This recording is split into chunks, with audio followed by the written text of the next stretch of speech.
আচ্ছা, আমি আজকে আহ, ভারতীয় সংবিধান যেটা পড়াচ্ছিলাম তারই একটা অংশ হিসেবে আজকে পঞ্চায়েত ব্যবস্থা আমি বলবো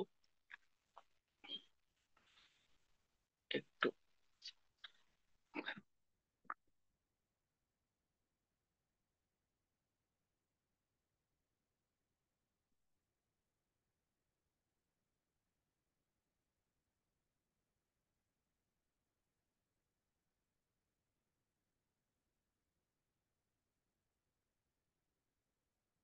আশা করছি শোনা যাচ্ছে আমার কথা। আমরা এতদিন যে ভারতীয় সংবিধানের যে আলোচনা করছিলাম সেখানে অলরেডি আলোচনা করেছি যে ভারতের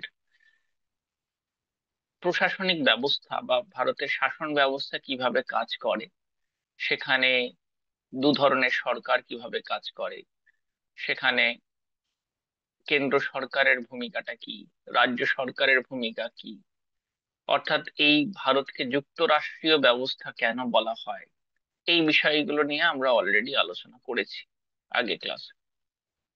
এবং আমরা আলোচনা করেছি ভারতের যে সংবিধানের যে প্রস্তাবনা তার উৎসগুলো কি, সংবিধানের প্রস্তাবনার মূল দর্শনগুলো কি, এবং মৌলিক অধিকার নিয়ে আলোচনা হয়েছে, মৌলিক কর্তব্য নিয়ে আলোচনা হয়েছে।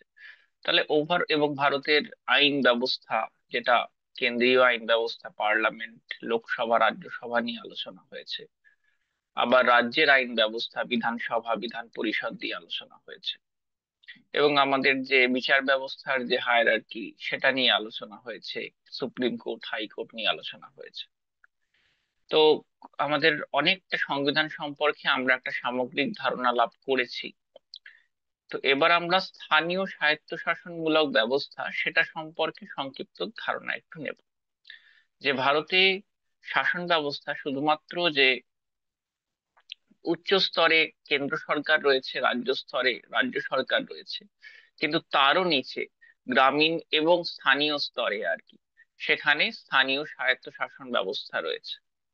এই স্থানীয় স্বায়ত্তশাসন ব্যবস্থাকে আমরা দুটো ভাগে ভাগ করতে পারি, একটা গ্রামীণ স্বায়ত্তশাসন আর একটা পৌর স্বায়ত্তশাসন। অর্থাৎ গ্রাম অঞ্চলে হলো পঞ্চায়েত, এবং গ্রাম নয় এমন অঞ্চলে, অর্থাৎ মফস্বল বা শহর এই ধরনের অঞ্চলে কর্পোরেশন ও মিউনিসিপ্যালিটি।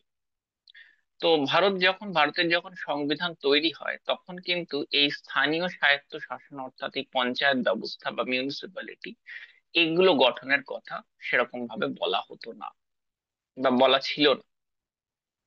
পরবর্তীকালে কিছু কিছু রাজ্য নিজস্ব আইন তৈরি করে এই আহ, স্থানীয় স্বায়ত্তশাসন ব্যবস্থার প্রচলন করে। কিন্তু তারপরে সংবিধান সংশোধন করে অনেকটা পরে, 1993, 92, 93 সালে এই স্থানীয় স্বায়ত্তশাসন বা পঞ্চায়েত ব্যবস্থা সংবিধানে যুক্ত করা হয় 73তম সংবিধান সংশোধন করে। তাহলে প্রথম কোন রাজ্যে হয়? প্রথম হয় 1949 সালে, যতদূর আমার মনে পড়ছে, 1949 সালে রাজস্থানে এই পঞ্চায়েত ব্যবস্থা তৈরি করা হয় আইন করে। 1959 সালে 2রা অক্টোবর রাজস্থানের নাগৌর জেলায় এই পঞ্চায়েত সর্বপ্রথম তৈরি করা হয়। তার আগে সংবিধানে বলা ছিল, সংবিধানে 40 নম্বর ধারায় বলা ছিল, 40 নম্বর ধারা হলো নির্দেশমূলক নীতি, মানে যেটা দেশে প্রত্যেক মানুষ মানতে বাধ্য নয়, কিন্তু সরকার সে প্রসঙ্গে আইন তৈরি করে আহ, উদ্যোগ নিতেই পারে। তো সেই নির্দেশমূলক নীতির কথা মাথায় রেখে কতগুলো কমিটিও ধীরে ধীরে তৈরি করা হয়। Balwant Rai Mehta committee, Ashok Mehta committee, G V K Rao committee, L M Singhvi committee, বিভিন্ন কমিটি তৈরি করা হয়। যে এই কমিটিগুলো এই রিপোর্ট দেয় যে ভারতের এই স্থানীয় স্বায়ত্তশাসন, অর্থাৎ এই পঞ্চায়েত ব্যবস্থা বা মিউনিসিপ্যালিটি ব্যবস্থা, এগুলোর স্ট্রাকচারটা কিরকম হবে, এগুলোর ধরনটা কিরকম হবে, সেটা নিয়ে এই কমিটিগুলো বিভিন্ন প্রস্তাব পেশ করে, মূলত পঞ্চায়েতকে নিয়ে। তো পঞ্চায়েত ভারতে যে স্ট্রাকচারটা তৈরি হলো, অর্থাৎ 1993 সালে সংবিধান সংশোধন করে যে স্ট্রাকচারটা তৈরি হলো, সেই স্ট্রাকচারটাতে তিনটে স্তর তৈরি হলো, অর্থাৎ একদম নিচে গ্রাম পঞ্চায়েত, তার উপরের স্তরে আমরা দেখতে পাই পঞ্চায়েত সমিতি, এবং তারও উপরের স্তরে আমরা দেখতে পাই জেলা পরিষদ। এই তিনটে স্তরে পঞ্চায়েত ব্যবস্থা কাজ করে। এবং একদম নিচের যে পঞ্চায়েত ব্যবস্থা, সেই পঞ্চায়েত ব্যবস্থায় আমরা দেখতে পাই যে আহ, গ্রাম পঞ্চায়েতে গ্রাম পঞ্চায়েতের প্রধান হলো গ্রাম প্রধান, যাকে বলা হয় পঞ্চায়েত প্রধান। এবং সেখানে থাকে 5 থেকে 30 জন সদস্য। এবং পঞ্চায়েত সমিতিতে যেরকম বিভিন্ন গ্রাম পঞ্চায়েতের থেকে 2-3 জন সদস্য থাকেন, এবং পঞ্চায়েত সমিতির আধিকারিক অফিসার হিসেবে থাকেন বিডিও বা ব্লক ডেভেলপমেন্ট অফিসার। তার সঙ্গে একজন ক্লার্ক, একজন পঞ্চায়েত এক্সটেনশন অফিসার, এরকম প্রশাসনিক কাজেও থাকে। তো পঞ্চায়েত সমিতির যিনি প্রধান থাকেন তাকে বলা হয় সভাপতি। তাহলে পঞ্চায়েত সমিতি তৈরি হয় পঞ্চায়েত সভাপতি, সহকারী সভাপতি এবং স্থায়ী কমিটির কর্মাধ্যক্ষ এদেরকে নিয়ে। আর গ্রাম পঞ্চায়েতের থেকেও সর্বাধিক 3 জন এই পঞ্চায়েত সমিতিতে থাকতে পারে। পঞ্চায়েত সমিতির উপরের স্তর হলো জেলা পরিষদ। সরকারি আধিকারিক এবং কর্মীদের মধ্যে এখানে থাকছেন হলো ডিস্ট্রিক্ট ম্যাজিস্ট্রেট, এবং তার সঙ্গে থাকেন অ্যাডিশনাল ডিএম, এবং তার সঙ্গে ডেপুটি ম্যাজিস্ট্রেট। এটা সরকারি আধিকারিক হিসেবে থাকে। এবং পঞ্চায়েত সমিতি থেকে সর্বাধিক 2-3 জন সদস্য এখানে থাকে, এবং তার সঙ্গে এই একজন এই সভাধিপতি বলা হয়, অর্থাৎ জেলা পরিষদের প্রধানকে। এবং সভাধিপতির সঙ্গে সহকারী সভাধিপতি থাকেন, স্থায়ী কমিটির কর্মাধ্যক্ষগণ থাকেন, এবং অন্যান্য সদস্যরা থাকেন। এইটা নিয়ে তৈরি হয় জেলা পরিষদ। পঞ্চায়েতের মূল কাজগুলোর মধ্যে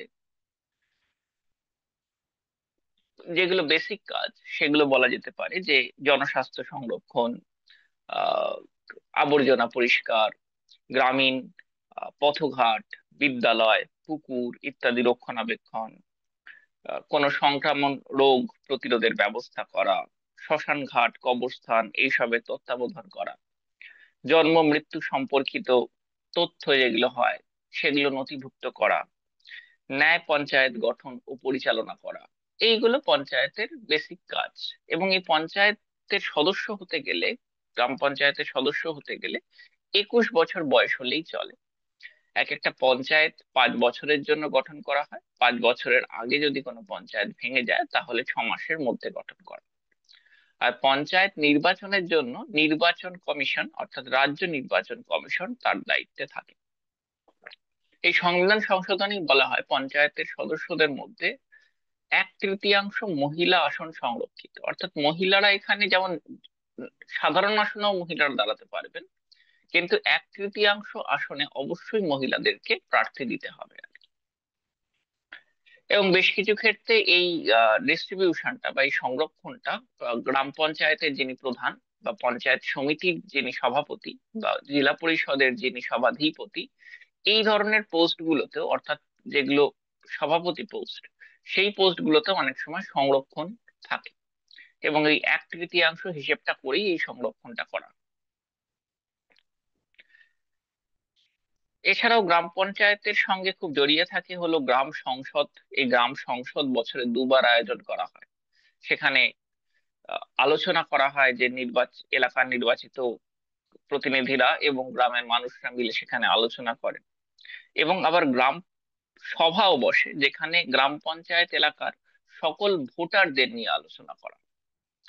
যদিও এই গ্রাম সভা বা গ্রাম সংসদ যতটা তত্ত্বগত ভাবে বা সংবিধানে যতটা লেখা রয়েছে, ততটা বাস্তবে অনেক সময় দেখতে পাওয়া যায় না।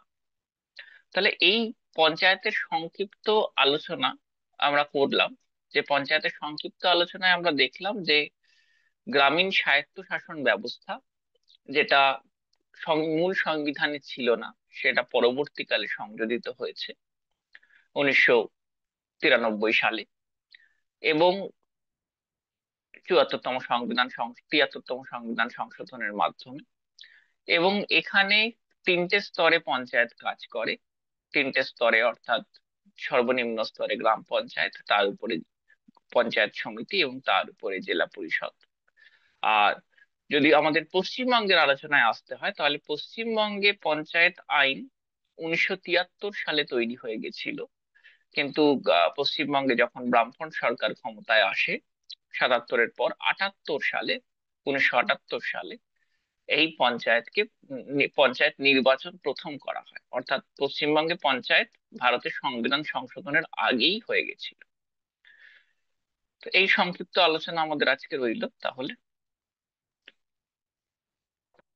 ঠিক আছে।